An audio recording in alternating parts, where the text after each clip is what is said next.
On this episode of the show, look forward to a long, ranty, one-sided debate as I battle the Avengers versus the Justice League on Movie Feuds.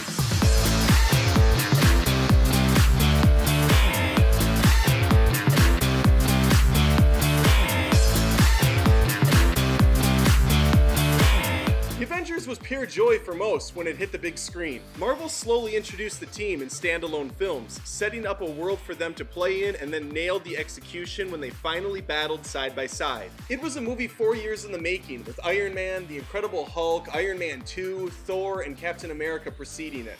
We had 5 movies to get to know our leads, so when it came time for the main event, we already had a connection with most of these characters. We already knew Tony Stark was a billionaire playboy philanthropist before he even mentions it in the Avengers. We knew Captain America was a goody two-shoes man of principle. We were privy to the information that Thor was a demigod with a magical hammer and a dickhead for a brother. Hell, even the less popular characters got roles in these flicks, with Black Widow, Hawkeye, Agent Coulson, and Nick Fury popping up here and there. And all of this lead up made the Avengers that much easier to write and direct, as it didn't have to worry about origin stories, but instead could focus on the threat at hand. Now, this universe didn't start perfect by any means, especially when I don't even like half the origin movies. The Incredible Hulk, Captain America, and Iron Man 2 kinda sucked for me. But they're kind of required viewing to get the full experience out of the Avengers. It also didn't help that one of the main members was replaced, with Edward Norton stepping down and Mark Ruffalo taking over. Thankfully, he fit in nicely, and The Incredible Hulk is the least consequential to the story being built. Fast forward to 2016 and we have Batman vs. Superman, a movie that many, including myself, were puzzled by.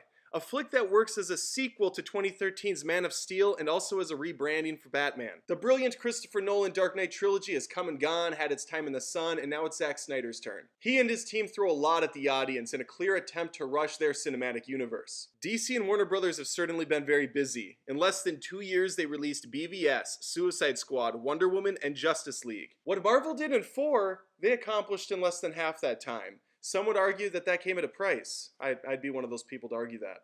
It came at a price. The Justice League launched with only half of its leads having solo films, and even then it doesn't really matter because Batman's nothing like he was in the prior film. Thankfully, Wonder Woman's outing was much better. Superman is easily the strongest part of this film. It's a shame he was killed off for some inexplicable reason in the last movie, only to be brought back in some weird half-assed way.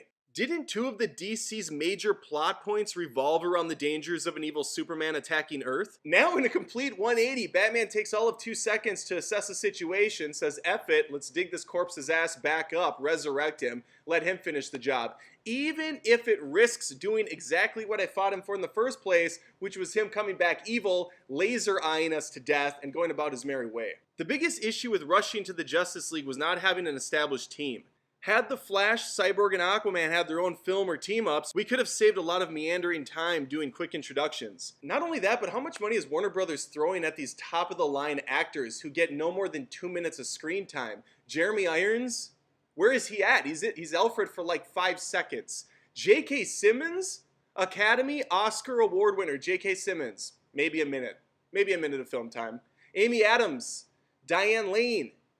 These people matter. Third-rate characters like Nick Fury and Agent Coulson got more screen time individually than all these characters combined. As far as the main cast goes, I'm split down the middle. I've always liked Henry Cavill as Superman, and he's even more likable this time around. Gal Gadot didn't sell me as Wonder Woman in BVS, but that was due to the fact that she was so forced into the picture and not so much her acting. She quickly sold me though in her standalone flick, and I felt bad for her having to be in the Justice League. She deserved better, especially when acting next to Ben Affleck, who looked like he wanted to be home watching Netflix for most of this flick. Batman somehow went from a dark, brooding, murderous detective who could stand toe-to-toe with Superman to a careless, bumbling punchline who's bested in most interactions. There's actually a scene where Pratt falls on the ground, camera bird's eye on him, laying there paralyzed, going, "Ugh! That's Batman."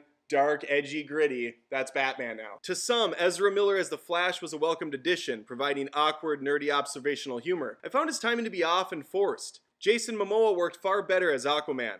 A one-note brute that hits the bar just as hard as he hits his enemies. I didn't need a background story or expositional dialogue to understand this guy. We did get some of that still, but it was done quickly. And that's the biggest praise I can give the Justice League, is it does move quick. It clocks at a good clip. That brings us to Cyborg. What do you say about the character who has nothing going for him? The writers attempt to give him a 2-minute backstory, but they're so uninterested, why should I be? Oh yes, and he can't control the machine parts of his body until he conveniently just can. I think this was a contribution by Joss Whedon because it's very similar to that of The Incredible Hulk, in the Avengers film. At one point he's trying to smash Black Widow in a non-sexual way yet, and the next he's fully in control of his actions. You could explain both of them away on your own, but the script should have done a better job there. Robert Downey Jr. is on round 3 of Iron Man here, and he is just as confident and great as ever, delivering memorable line after line. In fact, the Avengers is chock full of great one-liners, unlike the Justice League where I can't think of a single one outside of "my man" and "booyah." I know booyah is the thing Cyborg says all the time, but it wasn't earned here because he had no personality leading up to this phrase. The biggest takeaway is the teamwork aspect. The Avengers lineup is full of inflated egos, and the villain of the picture, Loki, knows this. He also knows he's outmatched, and the easiest way to defeat his enemies is to have them defeat themselves. This leads to some fantastic small-scale battles between teammates and makes their eventual partnership all the more satisfying. Even Hawkeye, who is a zombie for the majority of the picture, gets some great hero shots, both from the camera and his trusty bow. Justice League attempts to do the same thing, but with minimal effect. There are no big moments like the Avengers City battle showcasing a flurry of action and signature moves from our heroes. Instead, we have the Flash slowly running in the longest circle imaginable to tip Wonder Woman's sword back to her. It's uninspiring and it's not very interesting to look at. Plus, we've already had X-Men's Quicksilver done so much better with the slow motion segments. There is one moment, however, that worked wonders for me, and that was when the team has a small fight with a confused Superman. This is a damn fine moment, and just a tease of how good these movies could have been had they been given the proper time and care in the script department. When Flash is running around and Superman does the quick eye look at him, and just the reaction is just, oh shit. The rest of the fights consist of members jumping high and landing in hero poses. I mentioned Loki, who is still easily the strongest Marvel villain to date. Harnessing the powers of tricky magic and the Tesseract, he's able to twist the Avengers into fighting internally while he gets his invading army ready. Now that army itself is completely void of personality, just destructible fodder to mow down, but the main villain has conflict, bad blood with his sibling, and an entitled attitude. It's not deep stuff by any means, but it's enough to get you invested. DC/Warner Brothers had a lot of time to see what the competition was doing wrong and right, yet they somehow managed to shit out the lamest bad guy since Thor 2, a big CG demon-like creation that wants to terraform Earth using 3 mother boxes. Is that enough to go on? No, not even close, but who cares? WB mandated a 2-hour runtime, and you can read a comic book to fill in the millions of questions, but you won't care enough to, though. This first round has gone on far too long, and I'm already digging into story stuff, so let's go there now. Booyah! When the secret agency S.H.I.E.L.D. is infiltrated and attacked, it is up to Nick Fury to call upon his secret weapon. A special task force of unique individuals from all walks of life. A womanizing genius with a disposable income and an iron suit. A brilliant scientist with a serious case of the Mondays. A demigod who has a special love for his hammer. An American hero who was frozen for 70 years, and a guy that can aim really, really well. Oh yes, and Scarlett Johansson in tight leather brandishing a gun. On paper, she's completely unqualified to be on this team, but she does manage to hold her own and even gets a spot in the trust circle. After coming to blows both mentally and physically, they begrudgingly team up and save Earth the only way they can. Together. It's an incredibly satisfying action flick with a ton of standout moments, funny exchanges, and genuine heart. For comic fans and moviegoers alike, it was the culmination of years of work coming to a perfect head. Director Joss Whedon delivered a movie both young and old audiences can appreciate. It was going to be super tough for another well-established comic book universe to topple it.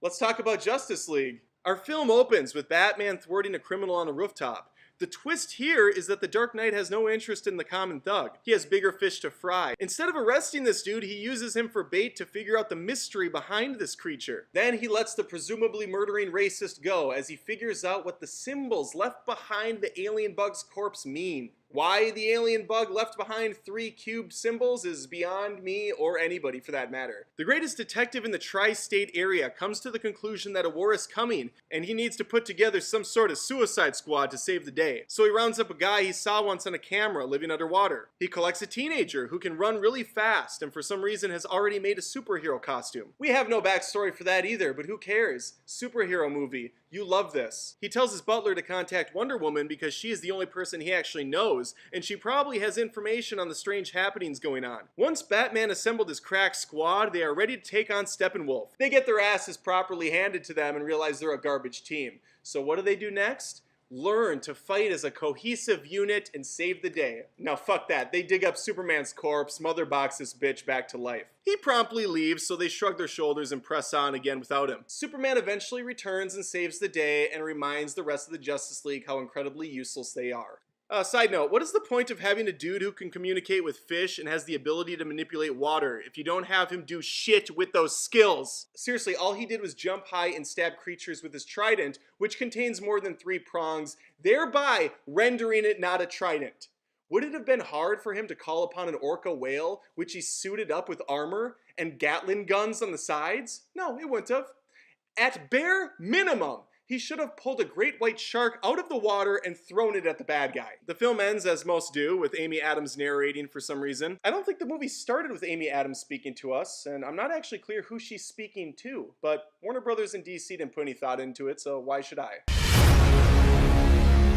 Much like the rest of the Justice League film, the music also went through the ringer pretty heavily. Junkie XL started composing the score, which I heard some of. It's honestly really cool, but alas, we probably won't ever get the complete set of songs from him here. He did work on the Come Together remix, which is solid, but that's the only piece I believe you can hear in the final product. Instead, Danny Elfman was brought on to provide his talents. Unfortunately, it's pretty lackluster, with only fleet moments of inspiration, which come in the form of the nostalgic Batman and Superman themes. But the Avengers is no better in this department for me. The theme song by Alan Silvestri is fine enough and serviceable for the film, but there's nothing that really jumps out, and Marvel's biggest misstep was not providing their individual characters with themes. DC gets this part right, with brilliant scores for Man of Steel and one that I would come to love with Wonder Woman's. It was out of place and jarring in BVS, but once her standalone film came out and hearing it again, it's solid. Unfortunately, the Man of Steel theme song is absent. Why is there zero consistency in this universe? You got that damn thing right. You had a theme song, use it. As for the effects,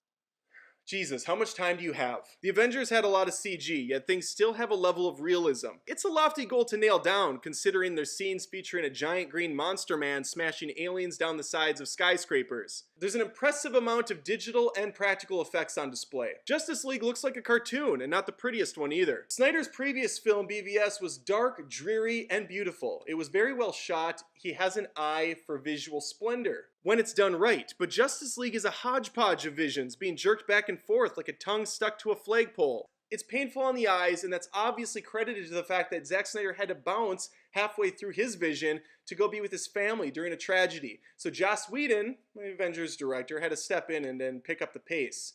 And I think a lot was scrapped, I think a lot was reshot, and because of this we have a blend of themes and ideas and even comedy styles. Oh, and Superman has painted on lips. That's the thing we do now in movies. We paint parts of faces back onto people that can't shave. Then there's the villain Steppenwolf, who looks like a DLC character from Injustice 2 with less creativity. Now, Justice League can be fun because of this too, because it's freed itself from the limitations of any sort of reality or any semblance of realism.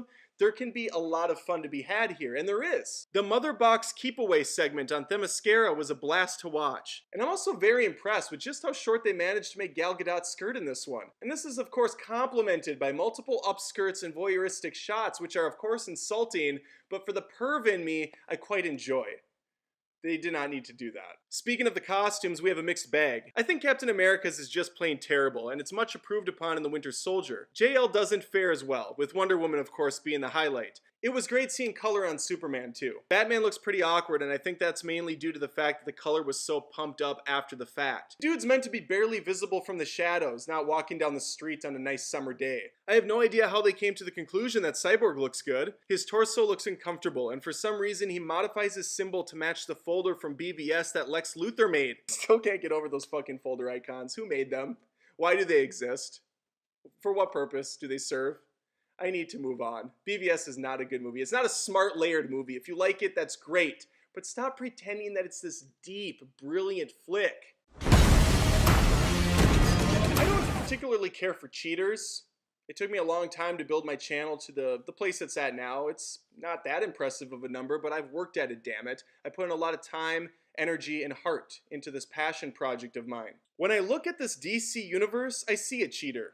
A franchise that wanted to arrive where Marvel eventually got, without putting in the necessary work. I'm not the biggest Marvel fan around even. I don't have a horse in this race. I could give a fuck if the next 4 Marvel movies suck. I like the films. I don't think any of them are amazing, revolutionary pictures. Just a good time at the theater. I wish I got that from BVS and Justice League, but I don't. When I see the bullshit that they present, it just rubs me the wrong way. I'm very interested in what you have to say though. Leave a comment, vote for your winner, and remember, this is more than just reviews, this is Movie Feuds. Honestly, I would love if they released a Justice League behind the scenes someday, a documentary going over all the shit that happened behind the scenes, because that seems far more interesting than what I was presented on the screen.